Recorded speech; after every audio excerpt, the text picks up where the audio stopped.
ನಲ್ಮೆಯ ವಿದ್ಯಾರ್ಥಿಗಳೇ, ಕಳೆದ ತರಗತಿಯಲ್ಲಿ ನಾವು ಅಭ್ಯಾಸ 1.1ರ 6 ರೋಮನ್ ಅಂಕೆಗಳನ್ನು ಪೂರ್ಣಗೊಳಿಸಿದ್ವಿ.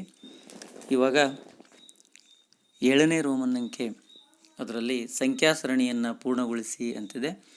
ಈ ಸಂಖ್ಯಾ ಸರಣಿಯನ್ನು ಪೂರ್ಣಗೊಳಿಸುವಾಗ ಅವರು ಕೊಟ್ಟಿರ್ತಕ್ಕಂಥ ಸಂಖ್ಯೆಗಳಿಗೆ ಒಂದು ಸಂಖ್ಯೆ ಮತ್ತೊಂದು ಸಂಖ್ಯೆಗೆ ಇರುವಂತಹ ಸಂಬಂಧಗಳನ್ನು ಗುರುತಿಸಿದರೆ ಮುಂದಿನ ಬಿಟ್ಟ ಸ್ಥಳದಲ್ಲಿ ನಾವು ಸಂಖ್ಯಾ ಸರಣಿಯ ಮುಂದಿನ ಸಂಖ್ಯೆಯನ್ನು ಬರೀಲಿಕ್ಕೆ ಸಾಧ್ಯವಾಗುತ್ತೆ.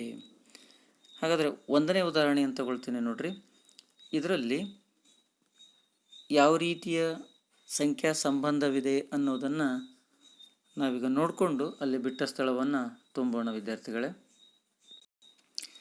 ಮೊದಲಿಗೆ ನೋಡಿ, ಮೊದಲನೇ ಸಂಖ್ಯೆ 23,344 ಇದೆ.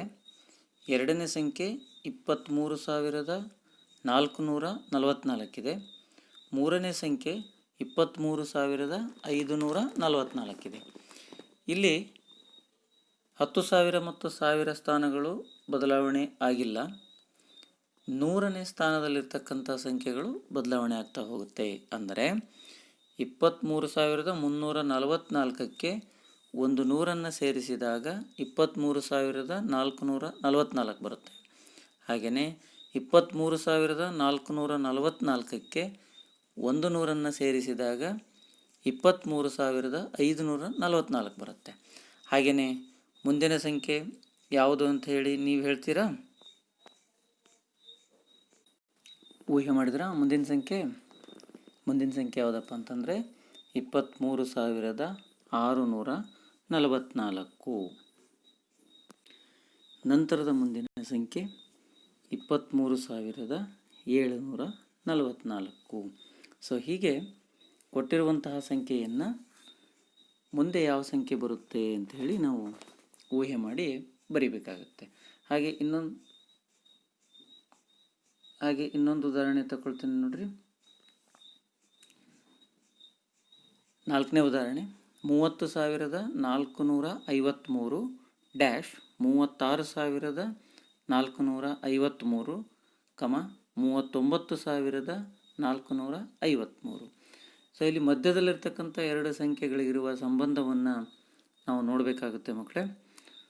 36,453, 39,453 ಇವೆರಡೂ ಸಂಖ್ಯೆಗಳ ಮಧ್ಯೆ 3,000ವನ್ನು ನಾವು ಕೂಡಬೇಕಾಗತ್ತೆ.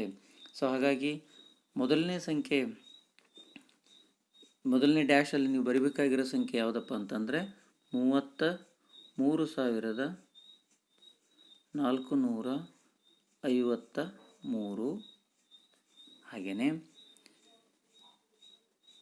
ಕೊನೆಯಲ್ಲಿ ತುಂಬಬೇಕಾದಂತಹ ಸಂಖ್ಯೆ 39,453ಕ್ಕೆ 3,000ವನ್ನು ಸೇರಿಸಿದರೆ 42,453.